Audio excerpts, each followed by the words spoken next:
So if you're watching this, you chose to make a shape robot. You will need for this project a large piece of paper. I chose black. The kids in class are going to be using black. If you are an at-home order, you can use any color you would like and that you have available. You also need some construction paper shapes.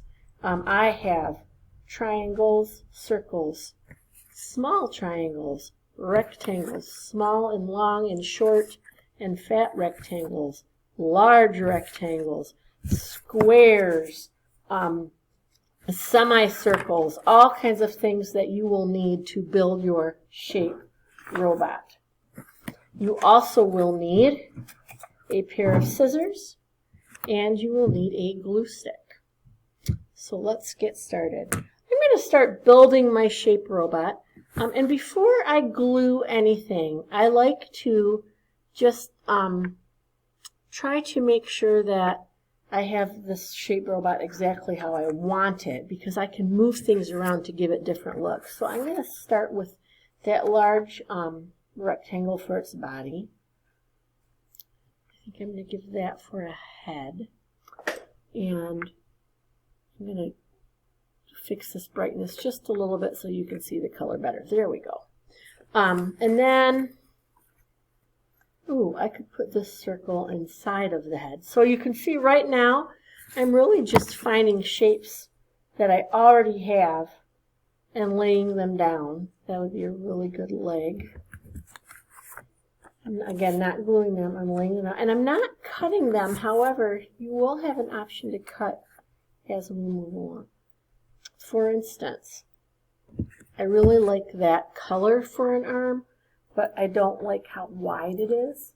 So I'm just going to cut a straight line so I can keep this a rectangle. But now I have two skinny rectangles and I can use these for the arms of my robot. I also might decide, you know, I'm not going to do a leg for my robot. I'd like my robot to be on a wheel or a wheel. So I'm going to put the triangle down there, and then I think I'm going to give my robot a wheel. So you could decide that, and if I do that and go, hey, I don't think I like that, I can change that back to legs if I want to do legs. I would like to do some feet on my robot, and so I'm going to do triangle feet, but I already know this triangle is too big. If I cut from the corner tip of my triangle straight down, I can make smaller triangles, and maybe I'll give my robot triangle feet. I'm going to move back up to the top part of my robot because I was thinking I still would like to do some kind of a semicircle. So to do a semicircle, you take a circle and you just cut it in half. And I'm going to put that as a dome at the top of my robot for a head. And then I think maybe I'm going to give my robot some antenna. And I'm going to do that by taking one of my rectangles and cutting some really skinny rectangles for antenna, like that. I also can do things like give my robot a mouth. I'm going to do this to give my robot a mouth. And then eyes. If you are here with me as a face-to-face learner, we are going to be using really large wiggle eyes for our robot. If you are not a face-to-face learner, you might have some wiggle eyes around the house. And if you don't have wiggle eyes around the house, you can always cut eyes out. And they don't have to be white and black.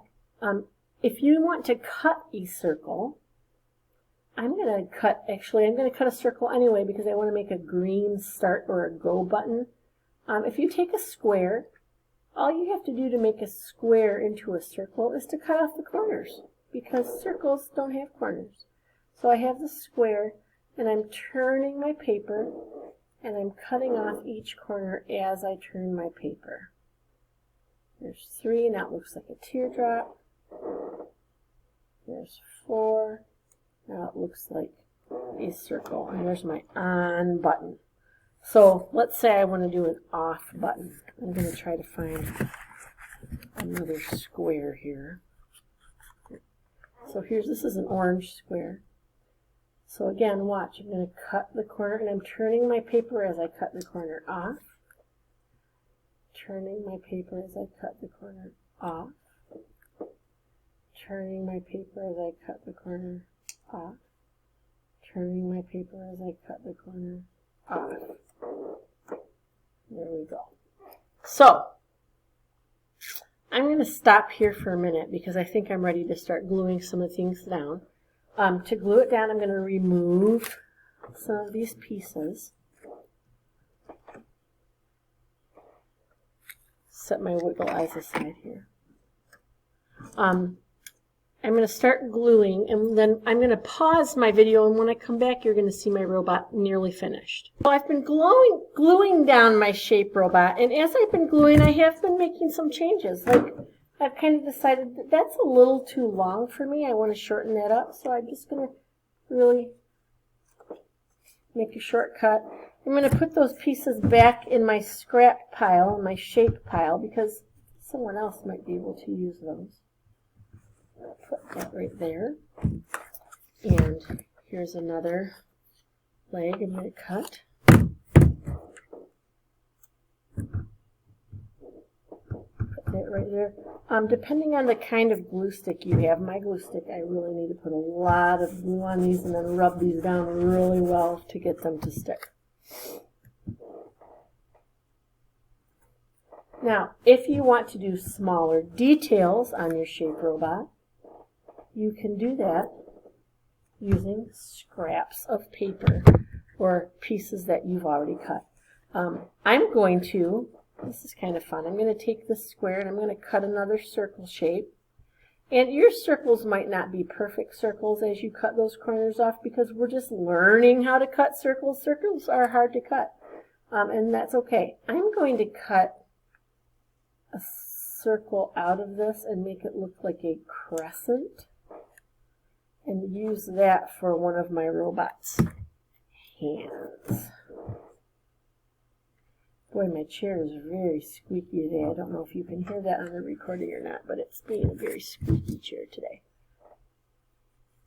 I'm going to cut corners off of this square to make a circle. Cut this out. You can give your robot all kinds of personality depending on what you do to it. It could have a triangle head. It doesn't have to have a square head. It could have a rectangle head. It could have a very long rectangle body and just a circle head. It's really up to you what you do with it. I'm going to go ahead and do, I've had friends do just one eye on their robot instead of two. And you can do that too. It really is up to you. So I hope you have a really great time making your shape robot zombie Frankenstein using paper shapes. And make sure when you're done, write your name on it, take a picture of it, and upload it to either Seesaw or Dojo, one of the whatever platform you're using, and turn it in to me. Have a great day.